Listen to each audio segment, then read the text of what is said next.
12장 9절에서 14절까지입니다. 마태복음 12장 9절에서 14절까지입니다.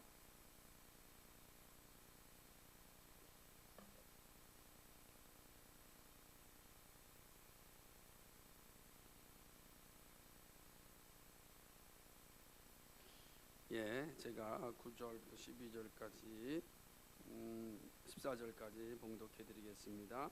거기를 떠나 회당에 들어가시니 한편 손 마른 사람이 있는지라 사람들이 예수를 송사하려 하여 물어 가로되 안식일에 병 고치는 것이 옳으니까. 예수께서 가라사대 너희 중에 어느 사람이 양 한 마리가 있어 안식일에 구덩이에 빠졌으면 붙잡아 내지 않겠느냐. 사람이 양보다 얼마나 더 귀하냐. 그러므로 안식일에 선을 행하는 것이 옳으니라 하시고 이에 그 사람에게 이르시되 손을 내밀라 하시니 저가 내밀매 다른 손과 같이 회복되어 성하더라. 바리새인들이 나가서 어떻게 하여 예수를 죽일고 의논하거늘. 아멘. 오늘 마태복음 12장 9절로부터 14절 말씀으로 함께 은혜를 나누고자 합니다. 지난주의 말씀에 이어지는 내용이기도 합니다. 물론 동일한 장소에 안식일 날에 이루어진 것은 아니지만 그러나 안식일 날 일어난 일들을 기록하고 있습니다. 이 말씀 들어가기 전에 지난번 장로님께서 안식일에는 의식법적인 요소가 없느냐 이런 질문을 하셨습니다. 이 질문에 대하여서 시간상 충분하게 답변을 나누지 못했습니다. 그런데 오늘도 안식일에 관계된 말씀이기에 질문에 대한 답변으로 시작하는 것이 적절하다고 생각합니다. 안식일에 의식법 요소가 있느냐 이러한 질문을 한 의도를 제가 정확하게 파악하지는 못했습니다. 다만 질문에 대한 답변을 제가 정확하게 해주지 못하였기 때문에 반복하여서 질문하시는구나 라는 생각은 하게 되었습니다. 특별히 안식일에 대하여서는 여러 가지 의견들이 존재합니다. 제가 이번 한 주 동안 이 문제에 대해서 한 10권 정도의 책을 읽었습니다. 정신이 없을 정도로 읽으면서 생각 밖으로 개혁파 신학자들 안에서도 이 문제가 팽팽하게 나누어져 있구나 하는 것을 보게 되었고, 신학적인 변이가 일어나서 복음주의자들은 확실하게 이 본문을 다르게 보고 있구나. 그래서 자유주의자들은 두말할 필요도 없이 이 본문에 대한 이해를 가지고 있어서 안식일을 폐지해야 된다라고 하는, 더 이상 주일을 기념하여 지킬 필요가 없다. 매일이 주일이기 때문에 이날을 강제하여서 주일 성수라고 하는 말은 쓰면 안 된다 라는 자리까지 이렇게 나가는 것을 이제 보게 되었습니다. 그것은 안식일의 연속성과 불연속성의 문제이고 율법주의와 율법 폐기론에 대한 차이이기도 합니다. 그러니까 특별히 안식일 문제는 대표적으로 십계명의 제4계명에 기록된 것 아니겠습니까? 그러니까 이 안식일을 기억하여 거룩히 지키라라고 하는 이 제4계명을 어떻게 볼 것이냐에 따라서 이 문제의 관점도 완전히 달라지게 됩니다. 다시 말하면 안식일을 기억하여 거룩히 지키라의 첫 번째 명령이 십계명에서 시작하였다라고 보는 분들이 있습니다. 이런 분들의 입장에서는 안식일은 의식법이 되는 겁니다. 그러니까 이 의식법이기 때문에 예수님께서 이미 의식법을 다 철폐하였는데 더 이상 안식일 그 날짜를 얘기하는 겁니다. 그 날을 기억하여 지킬 필요가 없다. 왜 이렇게 되면 골로새서 2장 14절 15절을 가게 되면 안식일도 폐하고라고 하는 말씀을 근거로 해서 더 이상 안식일을 지킬 필요가 없다 이렇게 생각하는 일이 있습니다. 그 자칫하면은 이제 율법 폐기론주의자가 되는 거죠. 율법은 더 이상 우리에게 불필요하다, 필요가 없다라고 하는 겁니다. 그러나 성경은 우리 율법 폐기론을 가르쳐 주지 않죠. 왜냐하면 예수님께서 말씀하시기를 나는 율법을 폐하려 온 것이 아니라 율법을 완성하러 왔다. 그러니까 분명히 그건 아닌 거죠. 그럼 율법주의인가? 우리 철저하게 율법을 지켜야 되는가? 그러지 않잖아요. 또 예수님께서는 율법을 완성하러 오셨으니까 이전의 율법은 더 이상 필요가 없는 겁니다. 율법주의의 핵심은 율법으로 말미암아 구원에 이른다라는 생각이거든요. 그러니까 율법으로는 결코 구원에 이르지 못합니다. 그러므로 율법주의 신앙은 예수님의 말씀과 정면으로 배치되는 것입니다. 그러니까 율법주의도 아니죠. 그러니까 율법주의와 율법 폐기론은 그래서 마치 일랑선 쌍둥이와 같다 이렇게 볼 수가 있는 것입니다. 그러면 이 안식일을 어떻게 보아야 될 것인가? 왜 그러냐면 십계명 안에는 두 가지가 공존하는데 십계명은 도덕법으로서도 주어졌지만 혹이라도 모세 때 세워진 것이라고 한다면 의식법적 요소가 다 들어가 있기 때문에 폐지가 가능하다 이렇게 볼 수 있다는 것입니다. 여기에 이제 논쟁이 많이 있게 되죠. 십계명의 9계명은 다 도덕법이고 의식법인 4계명만 의식법이다 이렇게 보는 게 과연 합당하냐라고 하는 거죠. 예수님 하나님께서 십계명을 다 줬는데 거기 9개는 다 도덕법이고 하나만 4계명이기 때문에 의식법이기 때문에 예수님이 오신 후에 이 4계명 의식법은 사라지고 도덕법, 자연법은 영원 존속하는 거다 이렇게 보는 것이 과연 합당하겠느냐라고 하는 겁니다. 이 말을 하려면 법에는 우리가 지난 종교개혁 주간에도 우리가 논의했듯이 법에는 의식법과 도덕법과 시민법이 있는데 의식법과 시민법은 이미 그리스도가 오심으로 그 기능이 다 끝나버렸고 도덕법은 자연법이라 원래 인간의 삶 속에 인간의 양심에 심어준 법이기 때문에 그것은 영원히 존속하는 것이다 이렇게 보는 겁니다. 그러나 십계명은 영원히 존속하지만 십계명은 단지 우리에게 구원의 어떤 길로서 준 것이 아니라 신자의 성도의 삶의 규범으로서만 주어진 것이다 이렇게 살펴보았습니다. 그러니까 그 가운데 도덕법의 핵심 무엇이냐? 십계명이다라고 하는 거죠. 그런 측면에서 십계명의 제4계명은 어떻게 볼 것이냐가 이제 심각한 문의가 되는 것이죠. 그러나 저는 이 십계명은 단지 모세로 십계명 4계명은 모세로 말미암아 주어진 것으로 볼 수가 없습니다. 왜 그러냐면 이 안식일법은 이미 창조 때 하나님께서 우리에게 주셨기 때문에 그렇습니다. 창세기 2장 2절과 3절을 보게 되면 하나님이 지으시던 일이죠. 일곱째 날이 이를 때 마치니 그 지시던 일이 다함으로 일곱째 날에 안식하시니라. 하나님이 일곱째 날을 복주사 거룩하게 하셨으니 이는 하나님이 그 창조하시며 만드시던 모든 일을 마치시고 이 날에 안식하셨음이니라 라고 말씀하였듯이 이 창조 때 안식일을 우리에게 주셨다라고 하는 것이죠. 일곱째 날을 복주시고 거룩하게 하셨습니다. 이렇게 본다면 안식일의 규례는 십계명으로부터 시작된 것이 아니라 이미 창조의 시기부터 시작되었다.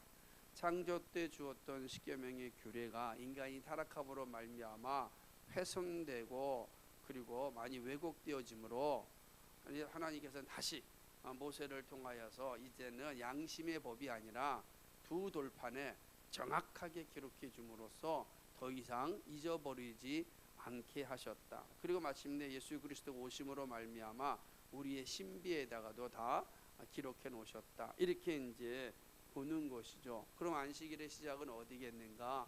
창조시다라고 이제 보는 거죠. 창조 때 하나님께서는 6일 동안 일하시고 7일에 쉬셨습니다. 그리고 그 날을 거룩하게 하신 것입니다. 왜 거룩하게 하셨을까요? 또 여기에서 또 안식일에 대한 이해가 두 갈래로 또 나눠지게 됩니다. 그러니까 안식일을 십계명이 시작됐느냐 창조 때 시작됐느냐에 따라서 달라지게 되듯이 또 안식일에 거룩하게 하였다는 것이 어떤 의미겠는가에 달라지게 되는 겁니다. 어떤 전제를 가지고 있냐면 거룩하게 된 안식일 날은 하나님을 예배하는 날이다. 예배하는 날이다라고 보는 관점과 아니고 단지 이 안식일 날은 하나님께서 여섯 때까지 열심히 일하고 7일째 안식하였다라는 의미에서 볼 때 이 안식일은 노동이 쉬는 날일 뿐이다. 그러니까 노동이 쉬는 것, 노동의 일을 멈추는 날. 그래서 모든 사람들이 다 이 날은 쉬는 날이다 라는 생각입니다. 이 두 가지가 있는 거죠. 자, 예배, 이 창조의 규례로서의 안식일은 예배의 날이라고 한다면 예배의 날은 오늘도 동일하죠. 여전히 변화가 없습니다. 그러나 이것이 단지 노동을 쉬는 날, 단지 하고 있었던 일을 멈추고 그냥 쉬는 날이라고 한다고 하면 이것은 매우 의식법적 요소가 포함되어져 있는 것이죠. 그러니까 하지 않는 날이냐 하는 날이냐가 달라지게 되는 거죠. 예배를 하나님께 하는 날이냐 아니면 다 아무것도 하지 말고 쉬는 날이냐, 이 두 가지가 이 안식일 제정에 대한 이게 달라지는 겁니다.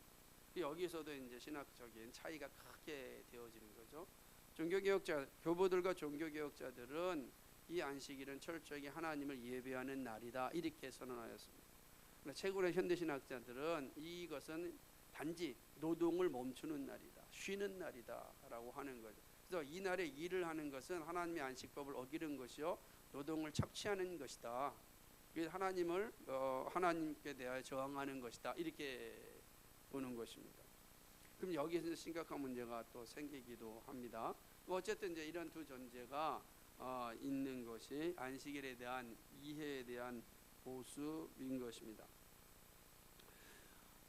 그러나 종교개혁자들의 관점에 따른다면 이 안식일은 예배의 날로 주어진 것이고 출애굽 이후에 이스라엘 백성들이 잊어버리지 않기 위하여 돌판에 계명으로 주셨습니다. 그렇게 하신 이유는 말씀드렸듯이 첫사람 아담의 타락 이후에 사람의 양심이 타락하였고 창조의 법칙인 안식일도 훼손당할 수 있기 때문입니다. 그래서 하나님은 다시 모세를 통하여서 원래 주셨던 그 안식일, 거룩하게 여긴 그 안식일을 바르게 지키라고 돌판에 영원한 법으로 새겨주셨다라고 보는 거죠. 물론 이 안식일은 또 영원한 안식일에 대한 그림자에 불과합니다. 우리는 이 땅에서 매 7일마다 안식을 누리지만 이것은 한시적인 거죠. 월요일 또다시 일해야 되니까. 그러나 영원한 안식, 하나님 안에서 영원한 안식을 누리는 것의 그림자인 겁니다. 우리가 앞으로 하나님 앞에서 어떤 것 살 것인가를 보여주는 것이 바로 안식일이다라고 하는 것입니다. 창조의 안식일은 영원한 안식일을 바라보는 준비였습니다. 물론 안식일이 법이 모세 시대로부터 주어졌다라고 하는 분들도 있습니다. 대표적으로 보니까 우리가 자주 봤던 그 마이클 호튼 같은 분은 아직 이거는 안식일의 시작은 십계명으로 시작됐다 이렇게 이야기하기도 하는 것입니다. 만약에 모세 때만 주어진 법이라고 한다면 그거는 이스라엘 백성들만 위한 주신 법이 되겠죠.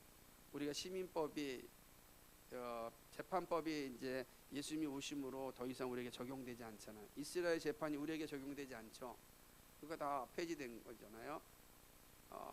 마찬가지로 이 안식일법이 모세 때만 주어졌다고 한다면 이스라엘 백성들을 위한만 주신 법이기 때문에 그럼 어떻게 되겠습니까? 그럼 이제 우리는 이스라엘 백성이 아니니까 더 이상 그 법이 우리에게 적용될 필요가 없겠죠. 그러므로 더 이상 안식일은 우리에게 적용되지 않는다 이렇게 보는 거죠. 이렇게 보더라고요. 그러니까 이렇게 봄으로써 십계명을 보편적인 법으로 보지 않고 있습니다.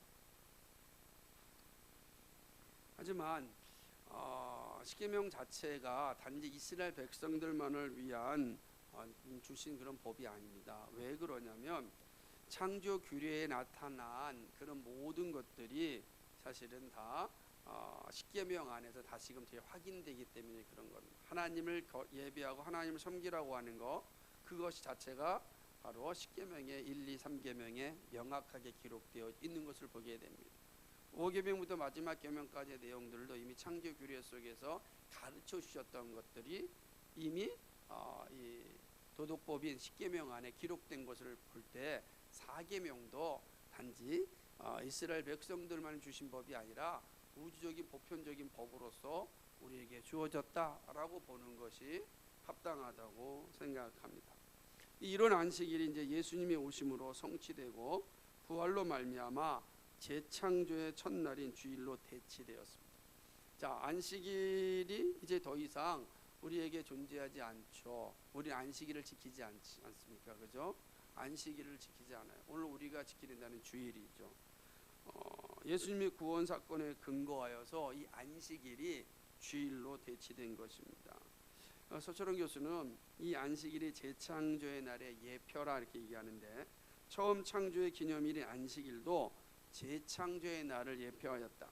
즉 안식일은 저녁 해질 때 시작하여 다음 날 해 뜨는 것을 기대하였다.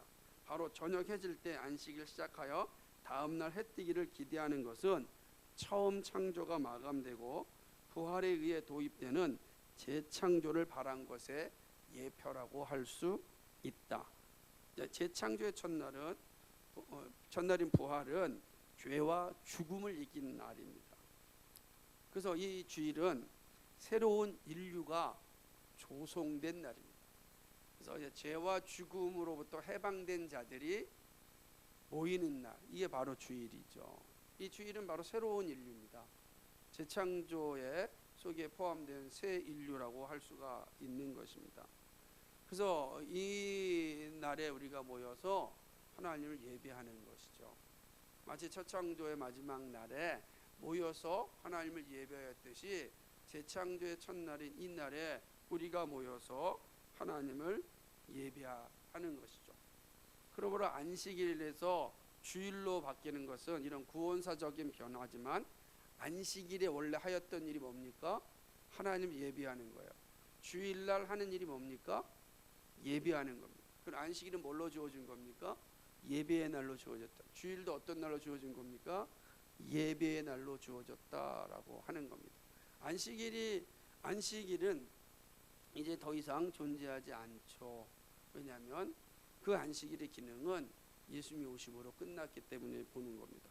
그런데 끝났다고 해서 날이 끝난 것이지 그 기능이 끝난 게 아니다. 그 정신이 끝난 게 아니고 주일날 다시 완성되었다라고 하는 것입니다. 자, 그러면 안식일은 영원히 존속하는 도덕법일까요? 아니면 그리스도가 오심으로 말미암아 폐지되어야 할 의식법일까요? 안식일이 창조 규례라면 다른 도덕법같이 존속해야 됩니다. 그죠? 존속해야 되는 거죠. 만약에 창조 규례라면요. 그러나 의식법이라면 폐지되어야 합니다. 그러면 10계명 가운데 4계명은 없어져야 되죠. 오늘 우리가 4계명을 읽을 필요가 없고 고백할 필요가 없는 것입니다. 여러분 어떻게 생각합니까? 저는 안식일을 의식법으로 보지 않고 창조의 규례, 창조의 규범으로 봅니다. 그리고 10계명은 창조의 규례를 확고하게 새겨놓음이라고 생각을 합니다. 그러니까 우리의 양심에 심어놓았던 그 창조의 규범이 이제 돌판에 심겨줌으로 우리가 가지고 있는 이 말씀에 기록으로 남겨줌으로 말미암아서 우리는 이제 하나님을 온전히 예배하게 되는 거죠. 자, 10계명이 없을 때라도 말씀이 기록되지 않았다 할지라도 하나님의 백성들은 뭐였습니까? 그날 모여서 하나님을 예배하였다는 거예요. 근데 점점 부패한 인간들이 가면 갈수록 거룩한 안식일을 지키기를 원했겠습니까? 오늘날도 만약에 이 거룩한 주일이 없다고 한다면 우리는 오늘도 다 나가서 열심히 일하려고 애를 쓸 겁니다. 돈이 더 필요하니까. 권력을 얻고자 더 힘쓰니까. 그런 거 아니겠어요? 그렇게 하는 겁니다. 그런데 이 사실에 대해서 하나님께서는 이 날은 너희에게 바로 나를 예배하는 날로 주었는데 너희가 이 날 이 예배하는 날을 사용하지 아니함으로 점점점 하나님과의 관계가 훼손되니까 하나님께서 아예 돌판에 심겨준 거죠. 그러니까 이것은 원래 창조의 규례로 주어졌던 법이 이제 돌판에 심겨줌으로 오늘 우리에게 영원토록 기억할 수 있도록 주어진 것이다라고 하는 것입니다. 안식일은 창조의 규례로서 항존합니다. 하지만 안식일을 지키는 방식은 더 이상 연속적이지 않습니다. 안식일은 예수님의 오심으로 안식일을 지키는 모든 방식은 이미 다 완성하였기 때문입니다. 이제 안식일날 우리가 피제사를 드리지 않죠. 그리고 안식일을 지켜야 구원에 이른다는 율법의 정신도 이미 다 사라졌습니다. 왜냐하면 예수님 율법은 그렇게 주어진 것이 아니기 때문에 그렇습니다. 오직 구원은 믿음으로 말미암아 주어지고 그 믿음은 예수 그리스도를 믿음으로만 주어지기 때문에 그렇습니다. 이렇게 볼 때 안식일과 안식일을 지키는 법의 차이에 따라 의식법에 대한 이해가 달라집니다. 그래서 안식일에 의식법적인 요소가 있습니까? 라고 하는 질문은 안식일과 안식일을 지키는 방식의 차이에 대한 질문으로 구별하여 답할 수 있습니다.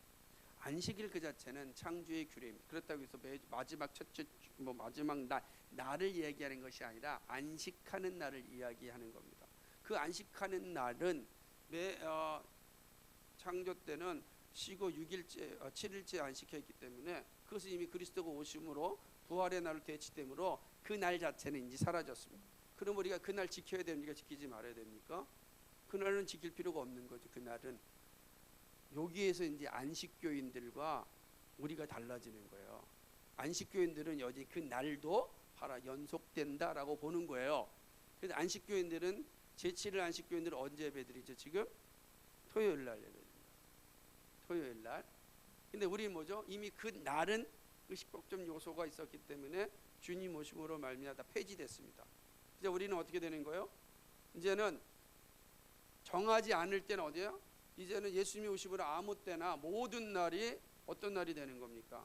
하나님 예배하는 날, 안식의 날이 되는 거죠. 예수 그리스도 안에 있으니까. 그런데 예수님께서 그 모든 날 가운데 어떤 날을 특별히 우리에게 정하여 주셨습니까? 주일을 허락해 주셨어요.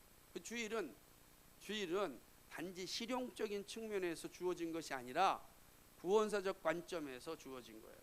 왜 이렇게 이야기하냐면 안식일이 의식법적으로 사라졌으니까 모든 날이 다 주일인데 왜 하필 이렇게 일요일 날 모여서 예배를 드리냐라고 할 때 일부 학자들은 실용적인 측면이 있지 않냐. 모든 기업들도 다 일요일 날 쉬니까 그날 쉬는 날 같이 예배 드리면 되는 것 아니겠느냐. 이런 실용적인 측면에 줬다라고 보는 분들이 교과 학자들 가운데 있습니다. 마이클 오튼도 그렇게 봅니다. 그런데 우리는 그렇게 보지 않습니다. 왜 하나님께서 그 많은 날 가운데 이 주일을 우리에게 주셨는가? 이 날은 구원사의 관점에서 봐야 되는 거예요. 다시 말하면 이 날은 예수님께서 사망과 죄와 죽음을 이기시고 부활하신 날이기 때문입니다. 그래서 우리는 이 부활의 날을 하나님께서는 재창조의 첫날로 원래 안식의 날에 행하였던 모든 것들을 이 날에 행하도록 우리에게 주셨습니다. 그래서 성경을 보게 되면 자연스럽게 초대교회는 안식 후 첫날 모여서 예배하기 시작하였습니다. 왜 그랬을까요? 그 날이 하나님 주신 날이기 때문에 그렇습니다. 우리가 이제 이렇게 이해하게 되는 겁니다. 그렇죠?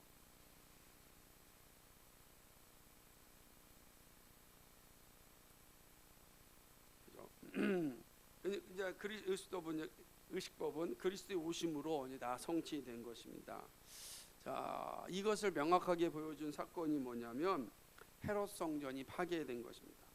헤롯 성전이 파괴됨으로 말미암아서 더 이상 제사를 드릴 수가 없잖아요. 그죠? 성전에서 제사를 드려야 되는데 성전이 파괴됐잖아요.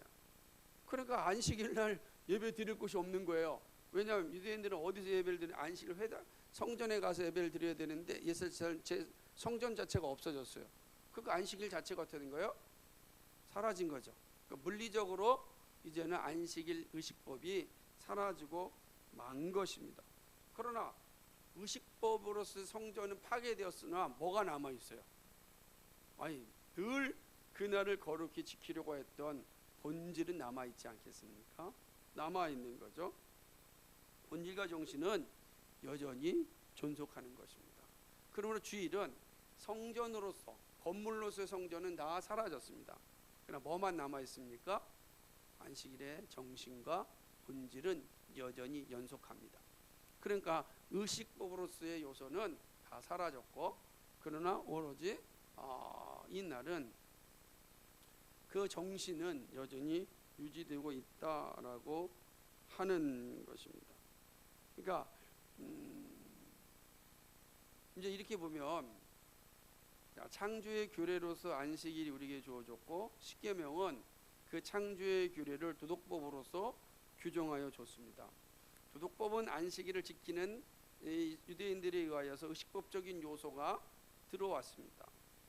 예수님이 오심으로 말미암아 다 완성하심으로 도덕법 안에 있는 의식법적인 요소들은 다 폐지되었습니다.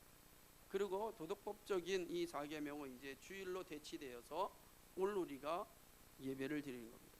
그렇다고 해서 의식이 사라졌지만 정신까지 사라지지 않고 그 정신은 여전히 연속되어 주일에 존속하는 것입니다.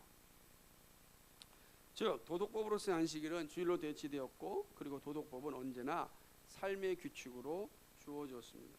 구원의 도구는 아닙니다. 하지만 삶의 규범이기 때문에 율법의 정신을 본받아서 우리는 주일을 지켜야 합니다. 그래서 우리는 이러한 사실이 이 안식일 제4계명이 안식법인가 의식법인가 도덕법인가라는 논쟁에서 저는 안식일법은 창조의 규례로서 의식법에 속하는 것이 아니라 도덕법에 속하는 것이고, 그 안식일을 지키는 행위는 의식적인 요소가 있었기 때문에 예수 그리스도가 오심으로 말미암아 의식법적인 것들은 다 폐지되었지만, 그럼에도 불구하고 그 안식일을 지키려고 했던 그 본질과 정신은 여전히 연속적으로 주일을 지키는 우리들에게 주어졌다, 이렇게 보는 것입니다. 이러한 관점이 이제 보는 거죠. 그러면 제 생각은 이 안식일은 의식법으로 주어진 것이 아니라 도덕법으로 주어졌다, 이렇게 이제 보는 것입니다. 자, 이러한 관점에서 오늘 말씀을 살펴볼 수 있으면 더욱더 유익할 거라 생각을 합니다. 본문은 예수님께서 바리새인들과 안식일에 대해 논쟁을 하신 후에 떠나서 회당에 들어갑니다. 그리고 손 마른 사람들을 고쳐주십니다. 이로 인하여 바리새인들에게 고소를 당합니다. 고소를 당해요. 그리고 이 고소를 당하는 예수님께서 그들에게 그 고소에 대한 정확한 답변을 해주심으로 말미암아 저들을 부끄럽게 만들죠. 그렇다고 해서 바리새인들이 부끄러워하지 않습니다. 오히려 그것을 빌미로 하여서 예수님을 죽이려고 하는 것입니다. 그것이 본문의 내용입니다. 좀 더 자세히 살펴보겠습니다. 9절과 10절은 예수님이 회당에 들어가서 손 마른 사람을 만납니다. 손 마른 사람, 아무래도 손에 장애가 있는 사람을 의미하겠죠. 손에 장애가 있으니까 일을 할 수가 없겠죠. 일을 할 수 없으니까 어렵고 힘든 삶을 살 수밖에 없는 그런 사람입니다.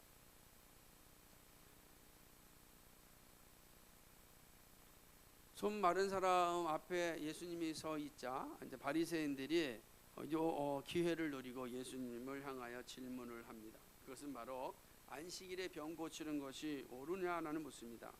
이들의 생각에는 안식일에는 아무 일도 해서는 안 된다고 알고 있기 때문에 그렇습니다. 출애굽기 20장 10절 말씀을 보게 되면 제7일은 너희 여호와의 안식일인즉 너나 내 아들이나 내 딸이나 내 남종이나 내 여종이나 내 육축이나 내 문 안에 유하는 객이라도 아무 일도 하지 말 것이라. 아무 일도 하지 말라. 이게 이제 사계명에 주어진 거예요. 아무 일도 하지 말라라고 하는 거예요.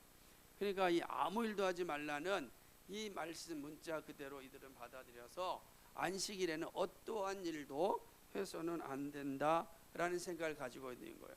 근데 지금 이 바리새인들은 이미 앞서서 예수님의 제자들이 이삭을 잘라 먹은 사건을 알고 있었기 때문에 다시금 이 손 마른 자 앞에서 예수님이 어떻게 행할 것인가 이게 보게 된 것이죠.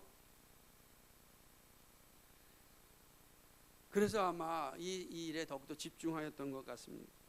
예수님이 이 상황을 모를 리가 없었습니다.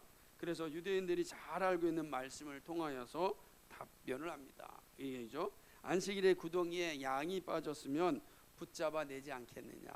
이 위급한 상황에서는 생명을 구원하는 것이 율법의 예의 조항이란 말이에요. 그러니까 특별히 그것이 자신의 재산과 관계된 것이라면은 그것을 구하려고 하겠죠. 당연한 것 아니겠습니까? 그러니까 너희가 그러지 않겠느냐라고 이야기를 하는 것입니다. 이 말씀은 출애굽기 23장 4절과 5절, 신명기 22장 4절을 인용한 말씀입니다. 출애굽기 23장 4절 5절 보게 되면 같이 한번 찾아보시겠어요? 출애굽기 23장 4절과 5절입니다.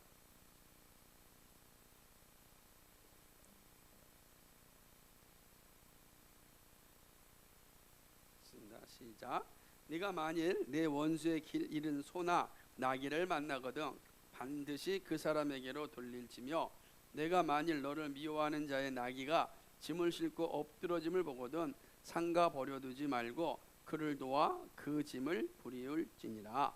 신명기 22장 4절에는 내 형제의 나귀나 소가 길에 넘어진 것을 보거든 못 본 채 하지 말고 너는 반드시 형제를 도와 그것을 일으킬지니라. 그러니까 이거 누구나 하는 거죠. 근데 이건 언제 하는 거예요? 안식일이 아닐 때 하는 거예요. 그러니까 언제든 재산이 이럴 때 양이 빠져 있으면 건져내야 되지 않겠어요? 그건 누구나 당연한 것 아니겠어요? 예수님은 이걸 얘기하는 겁니다. 그러고 난 뒤에 이어서 뭐라고 없냐면 그런데 사람이 양보다 더 귀하지 않느냐? 사람이 양보다 더 귀하지 않느냐? 말씀하면서 안식일에 선을 행하는 것이 옳은 것이다. 이 이야기합니다. 자, 예수님은 정확하게 이제 율법의 정신을 가지고 이야기하고 있는 것이에요. 그러면서 사람이 양보다 더 중요하지 않느냐. 안식일에 선을 행하는 옳다라고 하면서 손 마른 자를 고쳐 주는 것입니다. 바리새인들이요 이 모습을 보고서 뭐 화가 치밀은 거죠. 그리고 예수를 죽이려고 의논합니다. 왜 그렇습니까? 예수님께서 안식일을 범하는 죄를 지었다고 생각하였기 때문입니다. 안식일에 병을 고칠 수는 있습니다. 근데 어떤 병만 고치냐면 생명의 위급한 병만 고칩니다. 오늘 나중에 살펴보겠지만요. 또 안식일에는요 병자로서 기도도 해도 안 돼요.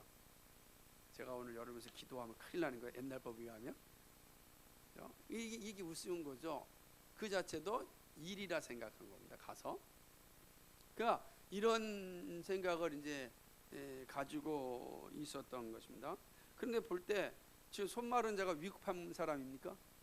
생명이 위급한 사람이 아니잖아요. 생명이 위급한 사람이 아닌데 꼭 이날 고쳐야 될 이유가 있어요, 없어요? 없죠. 없는 겁니다. 하는 거예요. 예수님도 당연히 그날 안 고쳐줘도 돼요. 야, 꼭 오늘 이거 손 마른 사람 지금까지 손 말랐다 뭐 당장 죽는 거 아니니까 다음에 고쳐주겠다. 뭐 이해할 수 있죠. 얼마나 그럴 수 있는 겁니다. 그런데 예수님께서는 치유하신 거예요. 그거 다 아셨단 말이에요. 아심에도 불구하고 예수님께서 손 마른 자를 치유하셨습니다. 참 놀라운 거죠. 그러니까 이들은 이제 예수님이 이 안식일을 범하였다. 안식일을 범한 자에게 주어지는 제목이 뭔지 아십니까? 안식일 모독죄의 형량은 사형이에요. 안식일 모독죄는 사형이에요. 우리가 정확히 보면 신명기에 보게 되면은 안식일에 나무하러 갔다가 죽임을 당하잖아요. 죽임을 당하니까 안식일을 범하는 것은 그 자체로 사형이 되는 거예요. 그러니까 예수님이 지금 안식일에 일을 하였어요. 그럼 예수님을 어떻게 합니까? 사형에 해당되는 거예요. 그러니까 예수님을 죽일까 의논하는 것이 이들에겐 자연스러운 겁니다. 예수님이 그걸 모르셨습니까? 다 알고 있었던 것입니다. 그럼에도 불구하고 예수님은 그 일을 안식일에 행하셨습니다. 이것이 오늘 본문의 내용입니다. 예수님은 안식일 날 회당에서 손 마른 자를 고쳐주심으로 인하여 죽음의 위기에 놓이게 됩니다. 예수님이 이러한 일이 주어질 것을 잘 알고 있었습니다. 그런데도 불구하고 손 마른 자를 고쳐주신 이유는 무엇일까요? 주님께서 도대체 이 사건을 통하여서 말씀하시고자 하는 교훈은 무엇일까요? 그것은 바로 예수님의 권세, 즉 메시아의 권세를 보여주시기 위함입니다. 지금 바리새인들이 고소하고 있는 이가 누구인지 알았다고 한다면 이들이 고소할 수 있었을까요? 지금 이들이 고소하고 있는 이가 누구인지 저들이 알았다면, 메시아라고 알았다고 한다면 그들 아마 무릎을 꿇고 주님 말씀이 옳습니다 라고 말하지 않았겠어요? 그죠? 근데 지금 그들은 예수님이 누구인지 알지 못하였습니다. 그래서 고소를 하고 있는 것입니다. 그럼 예수님은 오늘 본문을 통해서 바리새인들이 알아야 될 예수님이 누구인지 알려주시는 것이고, 오늘 우리들이 알아야 될 예수가 누구인지를 이 말씀을 통하여서 알려주시는 겁니다. 그래서 본문을 통해서 세 가지 교훈을 볼 수 있는데, 첫 번째로 예수님은 영혼의 구원자라는 사실입니다. 바리새인들이 오해하고 있는 부분이 바로 이 지점입니다. 예수님은 그토록 그들이 대망하였던 바로 구원자입니다. 바리새인들이 누굴 대망하였어요? 메시아를 대망하였잖아요. 메시아가 누굽니까? 구원자란 말이에요. 자신들의 죄에서 구원해 주실 자, 또 한 번만 그들의 억압에서 해방시켜 줄 자, 해방자, 구원자, 그 예수를 기대하고 있었습니다. 그런데 놀랍게도 바리새인들은 예수님을 통하여서 그 사실을 발견하지 못했고 또 받아들이고 싶지 않았습니다. 그러니까 예수님을 고소하고 죽이려고 하는 것 아니겠습니까? 예수님은요, 옛 언약을 통하여 말씀하셨던 메시아입니다.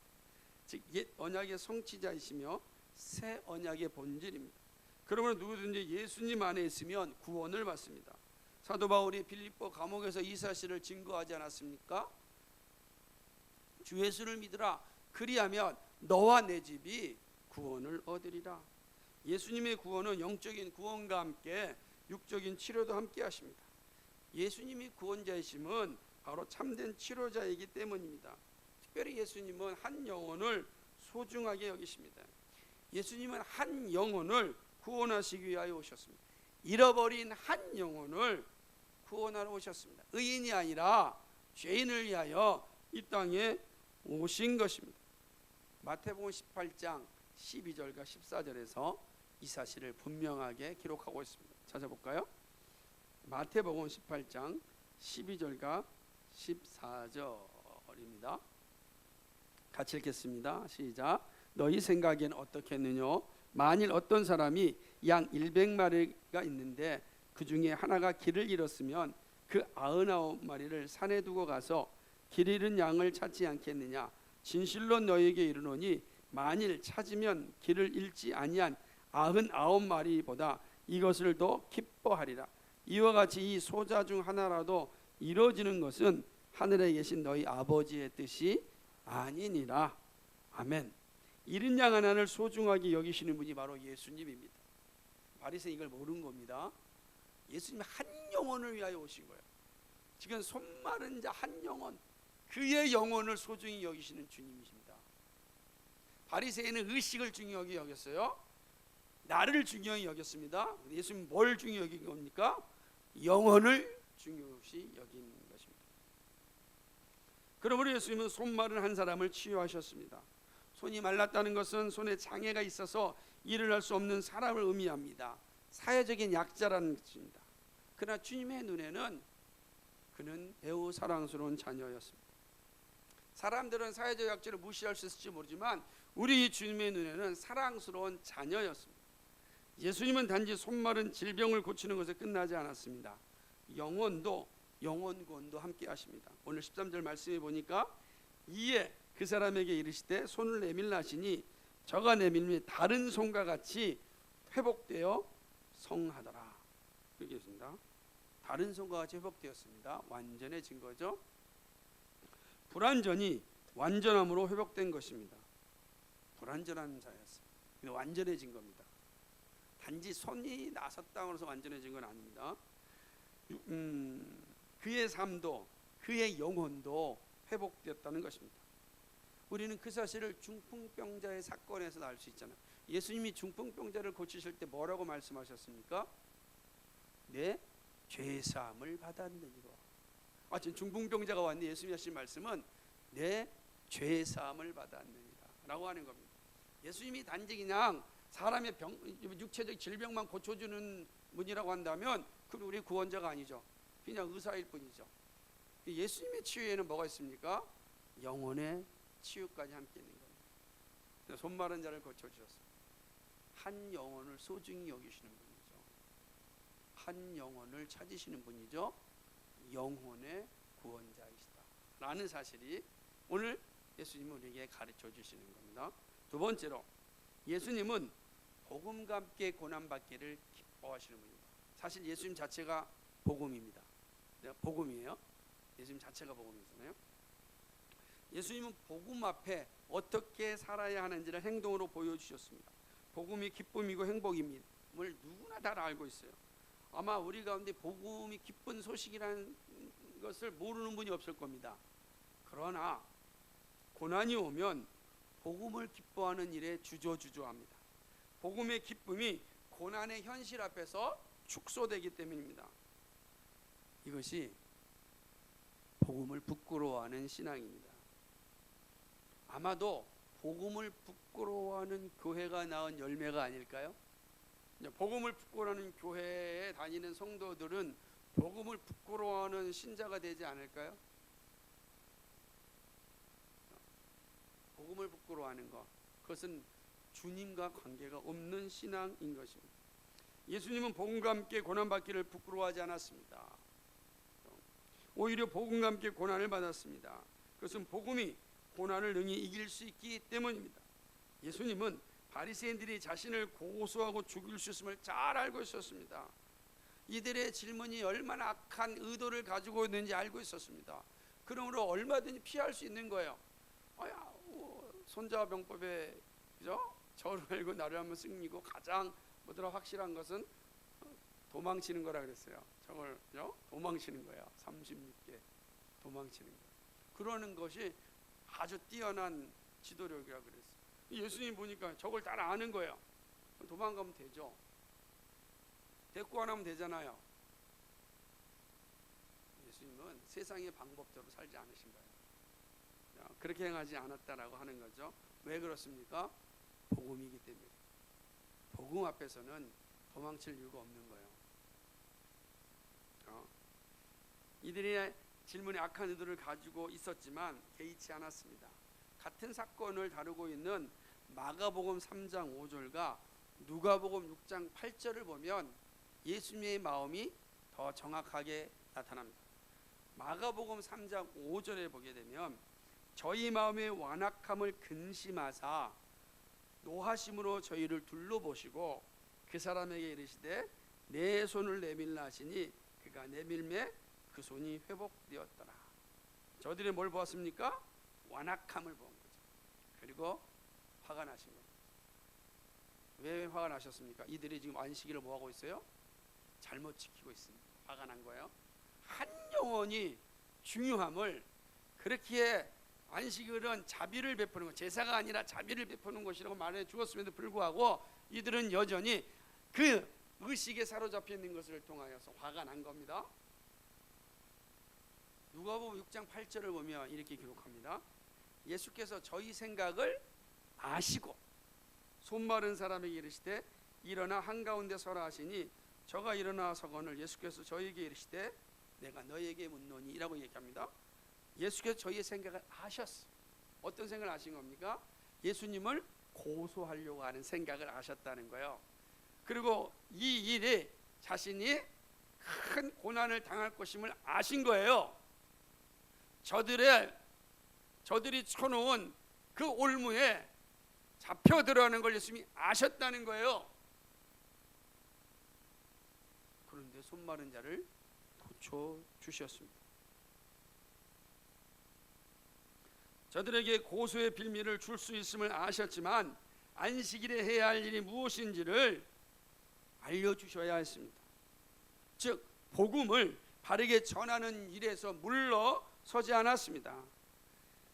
이들에게는 한 영혼의 고통이 중요하지 않았습니다. 단지 자신들의 정한 규례를 지키는 것이 중요하였습니다. 그러나 예수님은 저들의 완악함과 저들의 무지함을 보시고 한탄하신 거예요. 화가 나신 것입니다. 저들의 무지함과 저들의 완악함을 깨우쳐 주시는 그로 작정하신 거예요. 비록 그 길이 고난의 길임을 아셨지만 담대하게 그 일을 하신 것입니다. 실제로 이들은 예수님을 죽이려 의논합니다. 예수님이 고난의 현장에서 도피하지 않았습니다. 십자가를 지심을 말로서가 아니라 행함으로써 보여주셨습니다. 이 사실을 잘 알았던 사도들은 한결같이 복음과 함께 고난받기를 부끄러워하지 않았습니다. 사도 바울의 고백은 예수님을 따르는 이의 삶이 어떠한지를 우리에게 분명하게 보여줍니다. 한번 생각해 볼까요? 디모데후서 1장 7절과 8절입니다. 찾아보세요. 디모데후서 1장 7절과 8절.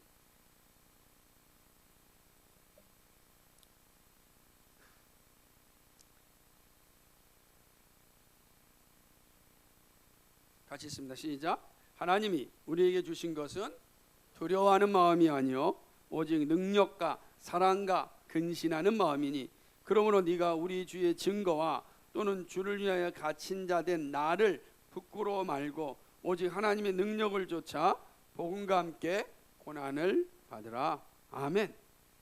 나를 부끄러워하지 말고 하나님의 능력을 좇아 복음과 함께 고난을 받으라. 우리 주님이 어떤 분입니까? 복음을 부끄러워하지 아니하시는 복음과 함께 고난받기를 기뻐하시는 분입니다. 왜 그렇습니까? 예수님 자신이 복음이시기 때문에 그런 것입니다. 세 번째로는 예수님은 안식일의 창조자입니다. 예수님 어떤 분인가? 예수님은 안식일의 창조자다. 예수님의 권위는 안식일의 주인됨에 있습니다. 이것은 안식일을 만드신 이가 바로 예수님임을 나타내는 것입니다. 안식일의 의미를 알고 안식일을 교정할 수 있는 분은 오직 안식일을 만드신 하나님 한 분뿐입니다. 비록 모세가 십계명을 기록하여 전하였어도 그는 십계명의 글자 하나도 바꿀 수 없습니다. 그런 능력을 모세에게 주지 않았습니다.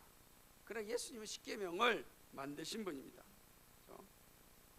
마태복음 12장 8절에 있는 말씀처럼 예수님은 안식일의 주인이십니다. 안식일의 주인이세요. 안식일을 창조하신 분이다 라고 하는 거죠.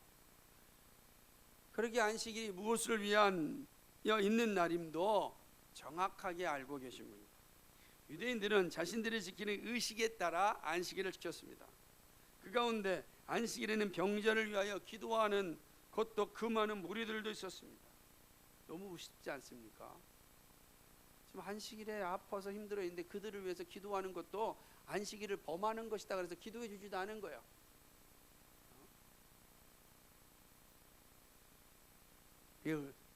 우리가 유대 시대에 살았다고 한다면 안식일이 아파도 그냥 가만히 있어야 돼요. 기도해 주지 않는다고 상처받으면 안 돼요. 큰일 나는 겁니다. 이게 얼마나 우습겠어요. 예수님 보기에 기가 막힌 노릇 아니겠습니까?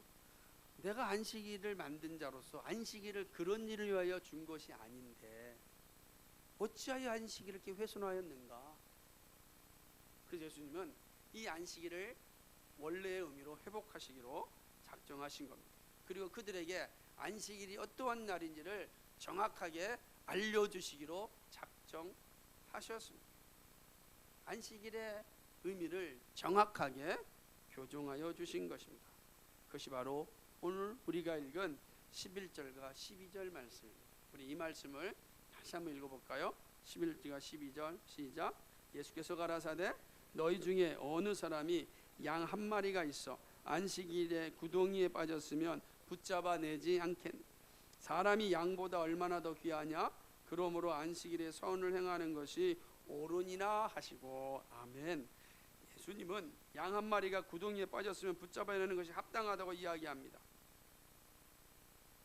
그런데 바리새인들은 양보다 귀한 사람의 질병을 고치는 것을 반대하고 있습니다. 이것은 안식일의 참된 행위가 아니란 의미입니다. 안식일은요, 무엇을 하지 말라는 날이 아닙니다. 안식일은 하나님을 기뻐하는 일을 하라는 날입니다. 그러니까 안식일은 금지의 날이 아니라 안식일은 행함의 날이에요. 그렇죠? 안식일은 세상의 모든 일을 멈추고 하나님의 기뻐하는 일을 행하는 날입니다. 그래서 예수님 말씀하시기를 안식일에 선을 행하는 것이 옳다라고 이야기하는 것입니다. 그냥 가만히 있는 게 아니에요. 하나님의 일을 하는 겁니다. 예배의 날로서 하나님을 예배하고 선을 행하는 것이 안식일의 의미다라고 이야기하는 것입니다. 예수님은 본래 주어졌던 안식일법의 근본 정신과 원리를 바로잡아 주시고 지키신 것입니다. 이것이 바로 예수님이 보여주신 권위입니다. 그렇죠? 예수님의 권위가 어디 위에 있습니까? 안식일법 위에 있는 거예요. 안식일법. 그러므로 이제 예수님의 말씀에 따라 안식일을 바르게 지켜야 되는 겁니다. 그것이 바리새인들의 일입니다. 동시에 오늘 우리가 해야 될 일이다라고 하는 것이죠. 그런 의미에서 예수님의 행위와 말씀이 오늘 우리들에게 무엇을 요구하고 있습니까? 진리의 말씀을 배운 우리들은 어떻게 살아야겠습니까? 안식일은 이제 주일로 대치되었습니다. 안식일의 의식법적인 것이 폐지되었지만 그 정신은 여전히 이어지고 있습니다. 창조의 규범으로 주어진 예배의 날을 바르게 지키는 것이 우리가 감당하는 일입니다. 그러면서 주일은요, 단지 모이는 것으로 끝나지 않습니다. 주일은 하나님을 예배하고 선한 일에 열심하는 날입니다. 그래서 우리는 모여서 예배하는 겁니다. 삼위 하나님을 예배하는 것이 주일의 가장 중요한 일입니다. 하나님의 말씀을 듣고 그 말씀에 따라 살아가려고 몸부림치는 것이 바로 이 거룩한 주일의 모습이다라고 하는 것입니다. 그리고 동시에 자비와 선을 베푸는 일에도 열심을 낼 수 있어야 됩니다. 그렇다고 한다면 시기와 질투와 거짓과 다툼과 미움과 싸움이 있어서는 안 되는 것입니다. 오직 이 거룩한 주일에 있어야 될 것은 하나님을 예배함과 동시에 선과 자비가 나타나야 되는데 그것은 사랑과 선함이 나타나야 됩니다. 주일은 예배의 날이며 그리스도의 뜻을 나타내는 날입니다. 예수님께서 말씀하셨듯이 자비를 행하는 날이 바로 주일입니다. 하나님을 예배하는 자는 자비를 베풉니다. 이건 떨어질 수 없는 관계입니다. 되게 중요한 거예요. 이거는 떨어질 수 없는 거예요. 하나님을 예배하는 것과 자비를 행하는 것은 같은 거예요. 그러니까 우리 예배만 하고 가만히 있는 건 그것은 주일을 바르게 지키는 것이 아니다라고 하는 것이죠. 우리는 주일에 모여서 이 일에 열심을 내야 돼요. 그러니까 사랑과 선을 행한다는 것이 어떤 의미가 포함되겠습니까? 그러니까 우리의 입술에도 사랑과 선함이 나타나야 되는 거예요. 그러지 않겠어요? 우리의 손과 발을 통해서 사랑과 선함이 실천되어야 됩니다. 그게 주일에 일어나는 일이다라고 하는 것이죠. 그런 의미에서 예수님의 가르침을 따라 살려고 무척이나 애를 쓰는 여러분은 정말 하나님의 은혜가 있기를 축복합니다. 정말 애쓰고 수고하고 있으면 우리 주님이 아실 겁니다. 왜냐하면 수고하는 자에게 하나님의 은혜가 항상 임한다고 약속하셨기 때문에 그렇습니다. 하지만 동시에 우리 자신 한번 잘 돌아볼 필요도 있습니다. 거룩한 주일에 여러분 어떤 모습으로 보내고 있습니까? 예배에 합당한 모습을 가지고 있습니까? 말씀을 듣고자 준비되어 있습니까? 여러분 정말 말씀을 듣는 일에 집중하고 계십니까? 하나님의 말씀이 여러분 가운데 남아 있습니까? 자비를 베푸는 일을 찾고 있습니까? 아니면 의식 없이 그냥 앉아 있습니까? 거룩한 주일에 예수님과 나눔이 있기를 바랍니다. 우리의 입술이 세상의 일을 멈추고 주님의 일에 열심을 낼 수 있기를 바랍니다. 세상 안부 묻는 건 짧은 시간이고 나머지는 오랜만에 만났으니까 물어볼 수 있잖아요. 그러나 그것이 확장되어서 오늘날 우리에게 주신 하나님의 은혜의 말씀을 나누고 진리에 대한 나눔보다는 여전히 일주일의 삶의 연장이 돼가지고서 일주일날 어떤 일을 멈춰야 되는데 그 연장이 그냥 교회 안에서 계속 이어진다고 한다면 우리는 주일을 온전히 섬기고 있는 것은 아닌 것입니다. 주일을 범하고 있다고 할 수도 있습니다. 믿음으로 살아가는 길에 서로 격려하고 기도와 자비와 사랑을 베풀 수 있어야 됩니다. 그래서 교회가 그런 일을 잘 할 수 있는 공간을 만들어줘야 됩니다. 내년에 좀 더 이 일에 집중할 수 있도록 기도하고 준비하고 있습니다. 거기에 하나님 주신 은혜가 있기 때문에 그렇습니다. 우리가 주일을 거룩하게 잘 섬길 때 거기에 하나님 주신 놀라운 축복이 임하기 때문에 그렇습니다. 사랑하는 여러분, 예수님은 우리의 치료자입니다.